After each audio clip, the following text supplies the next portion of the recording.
or the ZAR, as it will be called from here on out, was established in 1853 when the Sant River Convention was signed. Sant River Convention basically granted independence to everything north of the Vaal River, to the band of Afrikaner people that survived the Great Trek.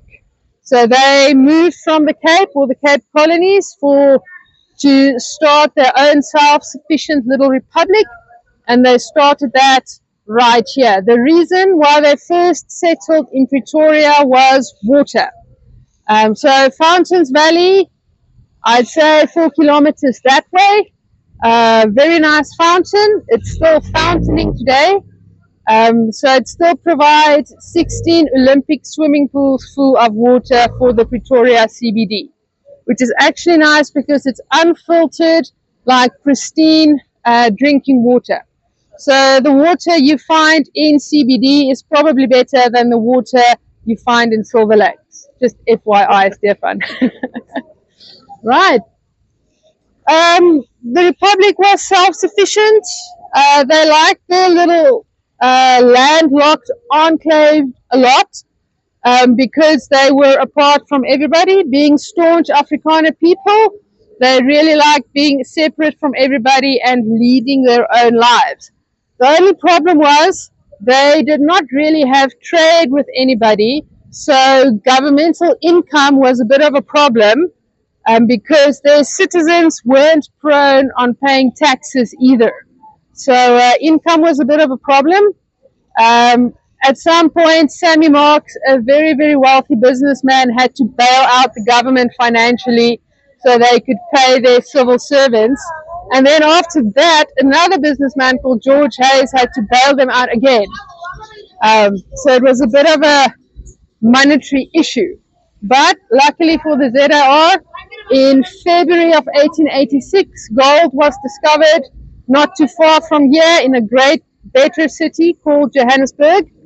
And that solved all of the ZAR's money problems because they had gold to sell. So they went from a poor republic to a rich republic very, very quickly. And if you are a rich republic, you obviously have to upgrade your government building to look the part. So up until 1888, 1889, you had Church Square, so right here, with a massive big church that's no longer here. And all of the buildings around the square were mostly single-story, thatch roofed, so very, very simple agricultural type buildings. But 1889, they decided to upgrade the seat of their government, or the Raadsaal, or council chambers, and they got an architect from the Netherlands called ZAR. He became the state architect, because if you have a very wealthy country, you quite obviously have to have a state architect. So he designed this building. The cornerstone was laid on 5 May 1889 by President Paul Kruger. So yeah, what's really interesting about this building, or about the architecture of the building, is right there where Standard Bank is today was the Grand Hotel, and it was a hotel of not so great repute. So they realized that the seat of the government was originally designed to be 2 stories. But then they said, no, the Grand Hotel cannot have 2 more stories than the government. So they asked Mr. Virda to actually add another story, even though the building was already half built. But he was up for the challenge, and he added another story. And then he went all out because he added the balcony as well as the clock tower, as well as the statue on top.